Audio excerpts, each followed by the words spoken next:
Assalamualaikum warahmatullahi wabarakatuh.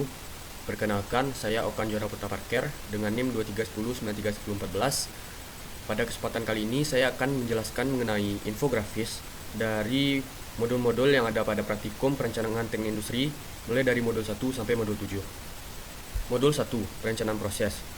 Perencanaan proses bertujuan untuk menyusun rencana proses produksi dari produk yang dibuat menggunakan metode dan teknik yang sesuai. Pada modul 1 ini diharapkan beberapa output. Yang pertama yaitu struktur produk. Struktur produk menggambarkan keterkaitan produk dengan komponen bahan baku dan campuran bahan yang diperlukan untuk membuat suatu produk, dimulai dari bahan mentah hingga menjadi barang jadi. Pada struktur produk terbagi dari dua jenis. Yang pertama ada explosion, yaitu produk akhir hingga ke komponen penyusunnya. Yang kedua, implosion, dimulai dari komponen penyusun hingga terbentuk produk akhir. Untuk output kedua yaitu part list. Part list merupakan daftar tabel yang berisi keterangan mengenai jenis material serta jumlah yang dibutuhkan, baik untuk gambar assembly, subassembly maupun komponen penyusunnya.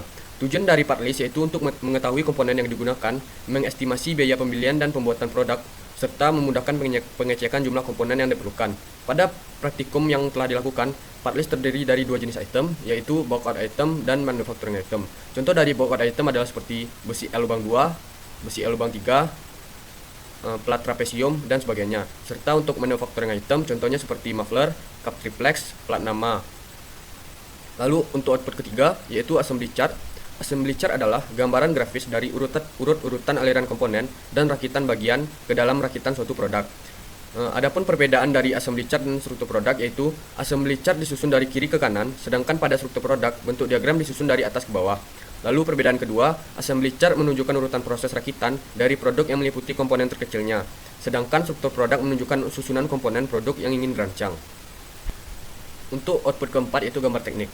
Gambar teknik merupakan sarana komunikasi dalam bidang teknik yang menampilkan bentuk fisik suatu objek melalui garis-garis dengan aturan tertentu. Adapun jenis-jenis proyeksi pada gambar teknik terdiri dari dua, yaitu yang pertama proyeksi vektorial seperti proyeksi isometris, dimetris, miring, serta perspektif. Dan yang kedua proyeksi ortogonal yang dibagi menjadi dua, yaitu proyeksi kuadran 1 atau proyeksi Eropa dan proyeksi kuadran 3 atau proyeksi Amerika.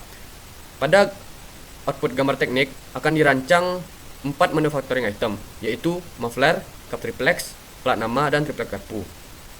Lalu untuk output kelima yaitu routing sheet.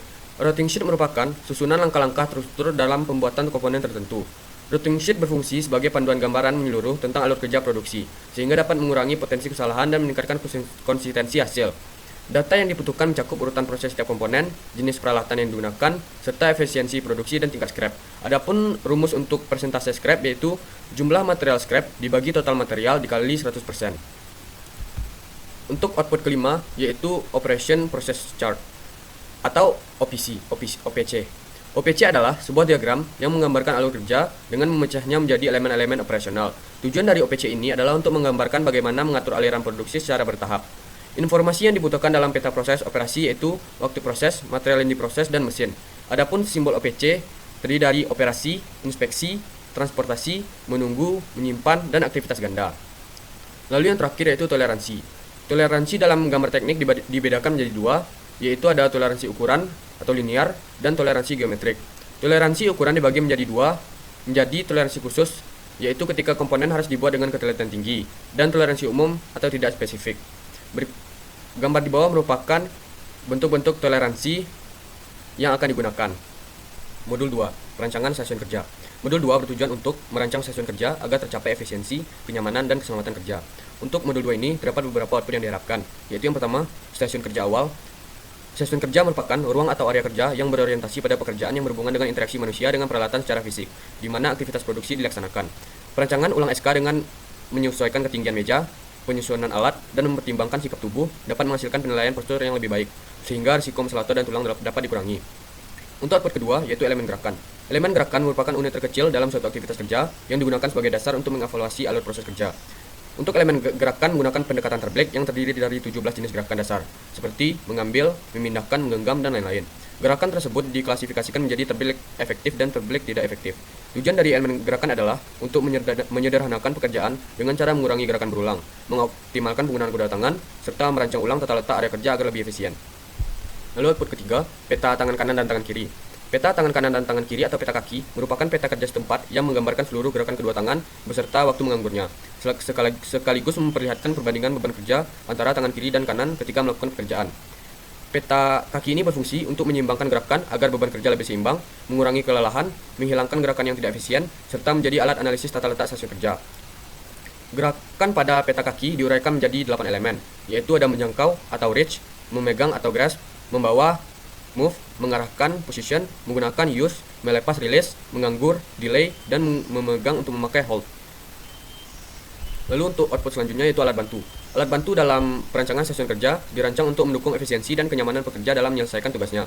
Penerapan alat bantu pada stasiun kerja dibutuhkan untuk menciptakan lingkungan kerja yang lebih ergonomis, mengurangi kelelahan, serta mendukung peningkatan produktivitas. Gambar di samping merupakan bentuk dari alat bantu yang dirancang menggunakan SolidWorks. Alat bantu ini digunakan dalam praktikum untuk membantu dalam perakitan yang akan dilakukan nantinya. Lalu selanjutnya data antropometri. Antropometri adalah ilmu mengenai ukuran tubuh manusia. Data antropometri sangat diperlukan agar perancangan produk dapat disesuaikan dengan orang yang mengoperasikannya. Data antropometri berisi pengukuran tubuh manusia, termasuk kode dimensi, allowance, total ukuran, dan persentil. Persentil menunjukkan sebaran ukuran tubuh dalam populasi, yaitu P95 mewakili ukuran terbesar, P50 yaitu mewakili ukuran rata-rata, dan P5 untuk ukuran terkecil. Lalu yang terakhir, performansi SK lama dan SK baru. Analisis performansi SK lama dan SK baru dilakukan untuk membandingkan hasil kerja stasiun lama dan stasiun kerja baru dengan fokus pada jarak, waktu, serta elemen gerakan dalam proses perakitan. Terlihat dari infografis ini, stasiun kerja lama hanya terdiri dari satu kotak komponen meja perakitan, serta kursi perakitan yang kurang ergonomis. Sedangkan stasiun kerja baru memiliki alat bantu, di mana komponen dibagi berdasarkan jenisnya. Stasiun kerja baru menunjukkan peningkatan dengan adanya penataan ulang tata letak yang mempertimbangkan perbedaan komponen serta data antropometri dan penggunaan alat bantu. Komponen sudah tersusun sesuai urutan perakitan, sehingga gerakan memilih dapat diminimalisir, jarak tempuh berkurang, dan waktu penyelesaian lebih singkat. Modul 3. Pembakuan sistem kerja. Modul 3 bertujuan untuk menentukan metode dan waktu kerja terbaik agar pekerjaan dilakukan secara efisien dan efektif. Untuk modul 3 pembakuan sistem kerja, ada beberapa output yang diharapkan. Yang pertama yaitu precedence diagram. Precedence diagram merupakan diagram untuk menggambarkan urutan dan keterkaitan antara aktivitas dalam suatu proses kerja. Precedence diagram menyajikan hubungan logis antara aktivitas yang satu dengan aktivitas lainnya berdasarkan ketergantungan, sehingga dapat diketahui aktivitas mana yang harus diselesaikan terlebih dahulu atau predecessor, dan aktivitas mana yang dapat dilakukan setelahnya atau successor. Gambar di samping merupakan bentuk dari precedence diagram yang telah dirancang. Selanjutnya kurva pelajar. Kurva pelajar merupakan representasi grafis yang menggambarkan hubungan antara waktu yang dibutuhkan untuk menyelesaikan suatu tugas dengan jumlah unit yang dihasilkan secara kumulatif. Kurva pelajar memiliki beberapa jenis, yaitu model Wright, model De Jong, model Stanford B, regresi eksponensial, dan polinomial. Berikut merupakan bentuk dari grafik kurva pelajar untuk perakitan CLTA, di mana untuk kurva pelajar ini terdiri dari 10 percobaan perakitan dan terdapat waktu pada masing-masing percobaannya. Selanjutnya, uji kecukupan data. Uji kecukupan data adalah proses pengujian untuk memastikan bahwa jumlah data yang dikumpulkan sudah memadai dan layak digunakan sebagai dasar dalam pelaksanaan penelitian. Kecukupan data dilakukan dengan tujuan untuk menguji apakah data yang diambil sudah mencukupi dengan mengetahui besarnya nilai n aksen. Jika n aksen kurang dari n, maka perlu dilakukan penambahan jumlah data. Untuk rumus dari uji kecukupan data, yaitu n aksen sama dengan K per S, di mana K adalah tingkat kepercayaan dan S adalah tingkat ketelitian, akar n sigma dari xi kuadrat dikurang sigma xi yang kurung kuadrat per sigma xi, di mana xi ini adalah waktu percobaannya dan dipakaikan 2. Selanjutnya waktu siklus. Selanjutnya uji keseragaman data. Uji keseragaman data adalah proses untuk memastikan data pengamatan berada dalam batas kendali sehingga hasilnya representatif dan tidak dipengaruhi penyimpangan ekstrim. Uji keseragaman data dilakukan untuk menilai apakah data berada di batas waktu kontrol, yaitu BKA dan BKB, atau batas kontrol atas dan batas kontrol bawah. Untuk rumus dari batas kontrol atas adalah X bar ditambah K dikali standar deviasi, dan batas kontrol bawah adalah X bar dikurang K dikali standar deviasi. Untuk standar deviasi itu sendiri rumusnya adalah akar sigma XI kurang X bar dipangkatkan 2 per N kurang 1, di mana N adalah jumlah data. Selanjutnya, menentukan waktu siklus, waktu normal, dan waktu baku. Waktu siklus merupakan waktu yang dibutuhkan seorang pekerja untuk menyelesaikan suatu pekerjaan pada saat dilakukan pengamatan langsung. Untuk menghitung waktu siklus dapat menggunakan rumus sigma xi per n. Dan waktu normal merupakan durasi yang dibutuhkan seorang pekerja untuk menyelesaikan suatu pekerjaan dalam kondisi kerja yang wajar dengan tingkat kemampuan dan kecepatan rata-rata. Waktu normal dihitung dengan mempertimbangkan faktor penyesuaian, yaitu waktu siklus rata-rata dikalikan dengan faktor penyesuaian. Adapun metode-metode dalam faktor penyesuaian terdiri dari 3, yaitu yang pertama ada Schumacher, Yang kedua ada Westinghouse, dan ketiga ada objektif. Untuk Schumart dilakukan dengan rumus P atau penyesuaian sama dengan nilai penyesuaian per 60, dan Westinghouse P sama dengan 1 plus minus nilai dari 4 faktor untuk Westinghouse, dan objektif P sama dengan P1 dikali P2.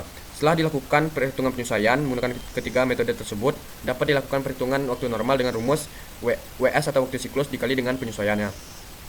Selanjutnya, waktu baku. Waktu baku merupakan lamanya waktu yang secara wajar diperlukan oleh seorang pekerja dengan kemampuan normal untuk menyelesaikan suatu pekerjaan dari awal hingga akhir. Untuk rumus waktu baku, yaitu WN atau waktu normal dikali 1 ditambah L, L adalah kelonggaran. Modul 4. Estimasi biaya produksi. Modul 4 ini bertujuan untuk memahami hubungan antara biaya, proses produksi, dan hasil keuangan perusahaan sehingga dapat dijadikan acuan dalam pengambilan keputusan manajerial, penentuan harga jual, serta peningkatan efisiensi biaya produksi. Pada modul 4 estimasi biaya produksi ini diharapkan beberapa output, yaitu yang pertama, identifikasi biaya. Tahapan ini merupakan langkah awal dalam mendasari biaya produksi untuk mengetahui seluruh pengeluaran. Biaya dikelompokkan berdasarkan unsur produk, volume, dan pendapatan, meliputi bahan baku, tenaga kerja, biaya overhead, biaya tetap, biaya variabel, serta komponen penentu HPP dan harga jual. Selanjutnya, menentukan imbalan dan tunjangan. Imbalan adalah balas jasa perusahaan kepada karyawan atas kontribusinya, yang terdiri dari gaji pokok dan kompensasi tambahan seperti tunjangan. Berdasarkan Undang-Undang Nomor 13 Tahun 2003 Pasal 94, struktur imbalan minimal mencakup 75% gaji pokok dan 25% tunjangan. Dan menurut PSAK Nomor 24, imbalan kerja diklasifikasikan menjadi imbalan jangka pendek, jangka panjang, pasca kerja, dan pesangon. Selanjutnya, upah.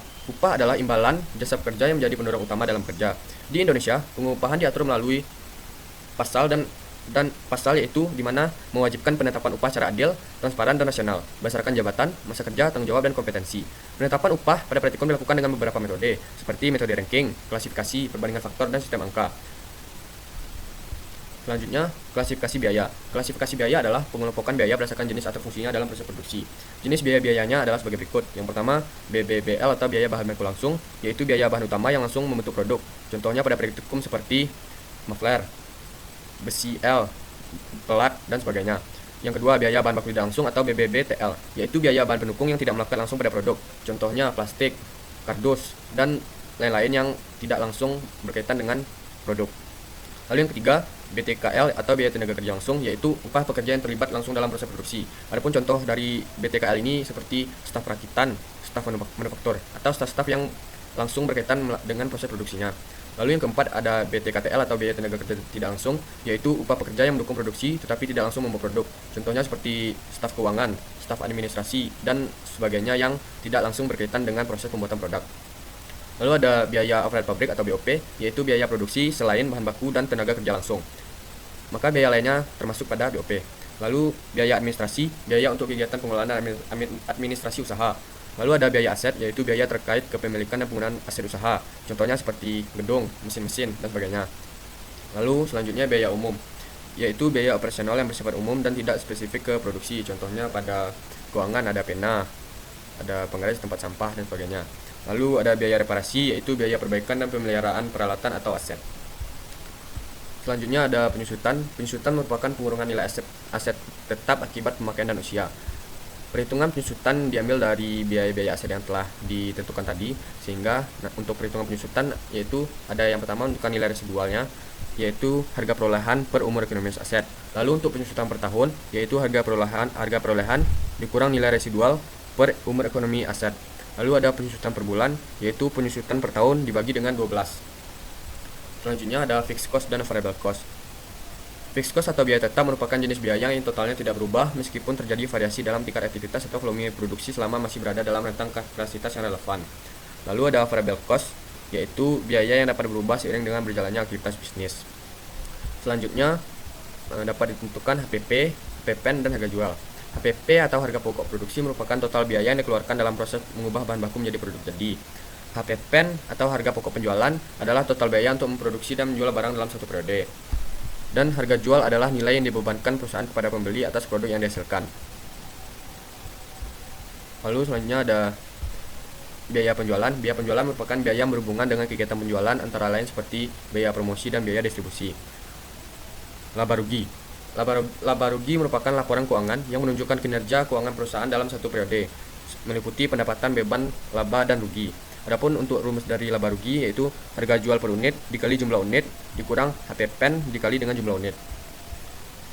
Lalu untuk output terakhir yaitu BP. BP